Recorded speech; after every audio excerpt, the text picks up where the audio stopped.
Hey, thanks for making it to Veterans Info Tap. I'm glad you made it. Look, I just wanted to do a fast, quick video on the intent to file is coming up to the end of its time frame for you.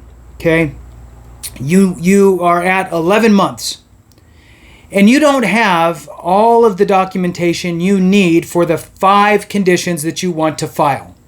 Okay? You have 5 conditions that you want to file for, and your intent to file is at 11 months. And you want to file your claim and make sure that you preserve that effective date of that intent to file. What do?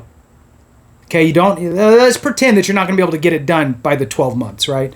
So you know for a fact that you don't have the information you need, and you know you're not going to be able to get it for 3 of the conditions. Okay, so you have all the evidence you need for 2 of them. The other 3 you're still working on. What do? What should you do in this situation?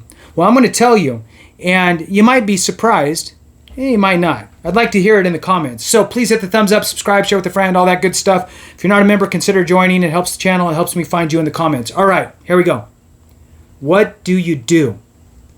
What you do is the 5 conditions that you want to file for, you have 2 of them that have all of your evidence needed for a successful claim, so you know you're squared away. The other 3, you're missing whatever. Well, you're missing a diagnosis, you're missing a nexus, you're missing whatever you're missing. You know they're going to get denied. What do? This is what you do. You file your claim with all 5 conditions. You know 3 of them are going to get denied. Okay? Why, you may ask, do you file if you know you're going to get denied? Why not just leave those back there, file for the 2, and then circle back around and pick up those other 3 later when you have your documentation? I will tell you why. Because you're going to file for your 5 conditions. They're going to approve you for those 2 in a perfect world, right? And they're going to give you the exact rating that you deserve because you looked at the schedule of ratings and you were prepared. You had your DBQ completed with the right information, so it wasn't garbage in. It was good information in that DBQ, which also helped you get the correct ratings for those 2 conditions. Now, those other 3, maybe you just wrote a letter explaining, I have this and I've had it ever since I was in, and that's it, right? So you at least supplied something. But you know they're going to get denied because you're either missing a diagnosis or you're missing a nexus.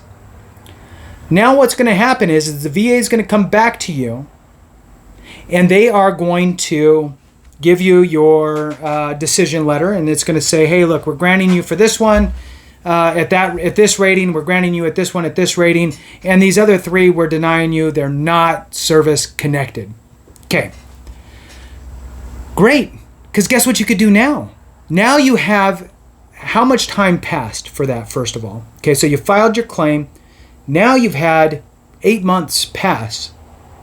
And finally they gave you that decision letter. We'll just say it's 8 months.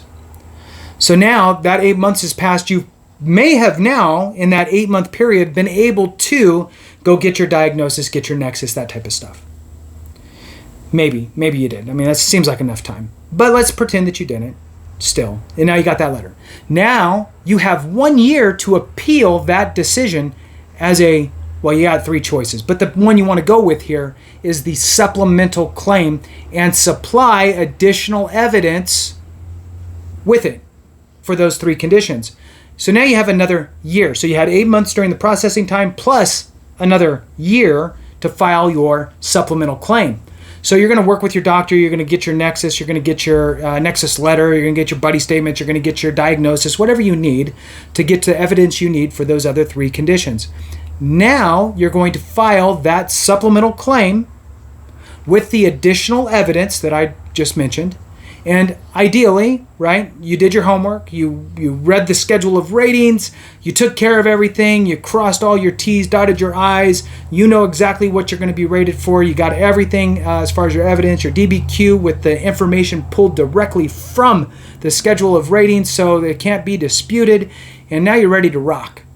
You submit it, and now guess what?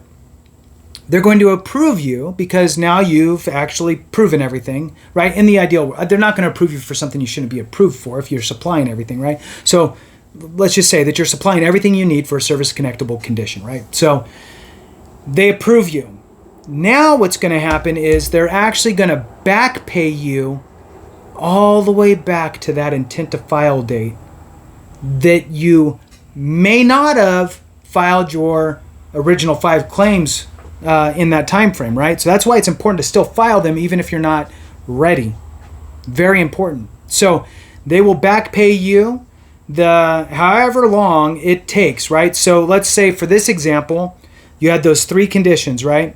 You filed for them with your intent to file, which gave you 11 months. Then it took 8 months, right? So now you're at 19 months for the decision letter.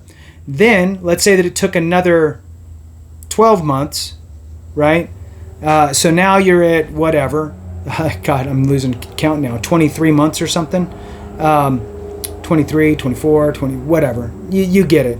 The months keep adding up, right? So you got 11 months for your intent to file. You have 8 months of processing time. Let's say that it took you another 10 months to file your claim for the supplemental appeal, plus another 8 months of processing time again, and they're going to back pay you all of that all the way back.